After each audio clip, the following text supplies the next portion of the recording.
Boa tarde, pessoal. Estamos aqui na área da Cearama, do lado do UFMS. Estamos aqui gravando nosso vídeo aqui de solos sobre o Gleissolo.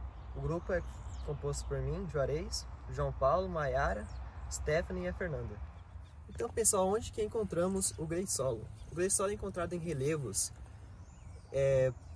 planos ou em baixadas, que estão em contato com a água. Um exemplo aqui desse ambiente de Gleissolo é esse brejo aqui na qual fizemos a trincheira. O brejo tem as características de um solo com muito encharcamento, muito úmido e muito saturado. A vegetação presente desse solo vai muito depender do local. Por exemplo, um campo extremamente úmido, vamos encontrar a presença mais de capim. E em florestas, vários tipos de vegetação, como a presença de capins e algumas árvores isoladas. Outro exemplo que podemos encontrar esse solo são em campos úmidos, margens de rios, córregos e matas. Vou estar falando sobre a origem. O nome Gleissolo vem do russo glei, que significa massa de solo pastosa, uma referência ao excesso de água presente no solo. A região que a água está acumulada recebe o nome de horizonte glei, de origem hidromórfica, ou seja, solos inundados, encharcados, dependendo do excesso de umidade. Abrange um solo mal drenado, compreendendo 4% do território nacional. As características desse solo, ela é que durante um bom período do ano ele pode ficar cheio da água por conta do lençol freático. Ele fica um longo período do ano, até mesmo o ano todo. Isso vai ocasionar a falta de oxigênio no solo. Com a falta de oxigênio e muita água, o ferro não consegue se depositar nesse solo. O ferro que geralmente dá a cor avermelhada ao solo. Como aqui ele não consegue se depositar muito, a gente pode ver a cor dele que vai ser mais acinzentada, algumas vezes você pode ver mais azuladas para esverdeadas.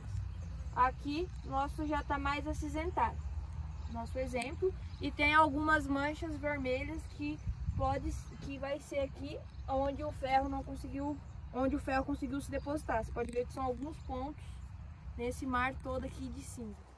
Agora nós vamos realizar um teste da textura. Lembrando que esse solo é geralmente argiloso para arenoso. Vamos ver aqui então como é que vai estar a textura do nosso Gleissolo. Vamos lá, o teste é realizado dessa forma. A gente joga um pouco de água e começa a passar ali o solo de mão em mão até ele dar uma enxugadinha. E a gente vai fazer a minhoca, ó. Plasticidade. Não vou dizer que é uma plasticidade alta porque não faz a minhoca, né? Faz a minhoca, mas ela se quebra, logo se quebra. Então, é um solo para ter maior quantidade de argila, de areia do que de argila. Porque a areia, geralmente, ela não consegue fazer esse trabalho de manuseá-la dessa forma. Já a argila, por ser partículas menores, a gente consegue fazer esse tipo de teste. Vamos fazer também aqui, vou mostrar para vocês. Eita, vem cá. Apalpar aqui, ó.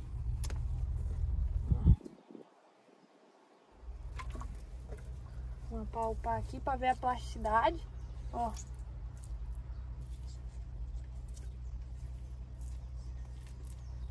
Ó, como que ela não se rompe.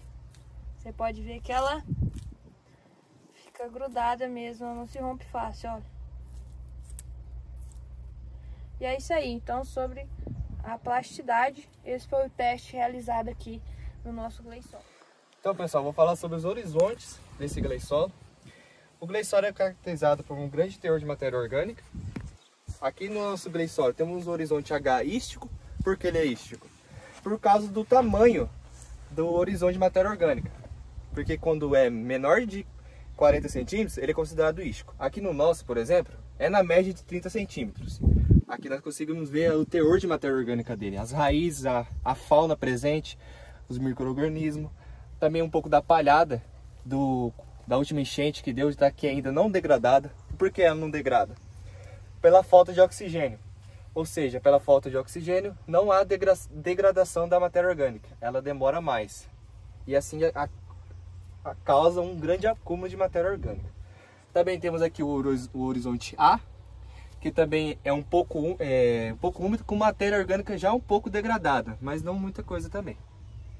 Ele tem por cerca de 10 a 15 centímetros aqui na nossa trincheira, mais ou menos por essa faixa. E aqui embaixo temos o horizonte C, ou CG, horizonte Gley. Por que Gley? Pela textura, pela cor, na verdade, acinzentada. Acinzentada por causa da falta de ferro. Ferro 3 oxidado, por conta da mal drenagem dele, da água, ele se tornou um ferro 2 reduzido, ou seja, fica na cor acinzentada e não outra cor. Aqui também dá para ver algumas partículas do ferro ainda. Essas partículas vermelhas aqui no cinza, dá para ver claramente por conta da cor. O nosso horizonte C começa por volta dos 50 centímetros da trincheira. Daí já começa a parte do horizonte C. Sobre a fertilidade do gleissolo, o gleissolo, a fertilidade dele é média. Varia dependendo da classificação dele. O nosso aqui foi pesquisado, foi descoberto que ele é um solo gleissolo melânico distrófico. Os solos distróficos não são solos muito férteis, com fertilidade baixa. Não é porque ele tem uma grande teor de matéria orgânica que ele é um solo fértil. E também há porcentagem muito alta de acidez dele. Ele tem muita concentração de alumínio e enxofre, por causa das grandes drenagens. Assim, ele é um solo ácido. Ou seja, para se tornar agricultável, você tem que fazer uma calagem, uma gessagem também pode ajudar, para poder dar uma aliviada nessa acidez que esse solo compõe. E as culturas são limitadas, ou seja, você vai plantar um arroz, uma cana-de-açúcar ou culturas menores, como um inhame, algo assim. É um solo, digamos assim, não é tão viável para a agricultura, mas para poucos produtores pequenos, para plantar um arroz, alguma coisa, ele se torna até que viável. Eu vou falar sobre os tipos de gleissolo. Os gleissolos, eles incluem todos aqueles que possuem uma expressiva gleisação. As ordens dos gleissolos, elas possuem 4 subordens. São elas os gleissolos tiomórficos, áplicos, sálicos e os melânicos. Os gleissolos tiomórficos são solos com materiais sulfídricos em uma ou mais horizontes ou camadas, ambos dentro de 100 centímetros a partir da superfície do solo. Os gleissolos sálicos são solos com caráter sálicos em um ou mais horizontes com camadas a partir de 100 centímetros da superfície. Os melânicos são solos com horizonte H hídrico com menos de 40 centímetros de espessura ou horizonte A úmico proeminente. Os áplicos, eles são solos que não se encaixam nas mesmas classes, porém eles possuem as mesmas subordens.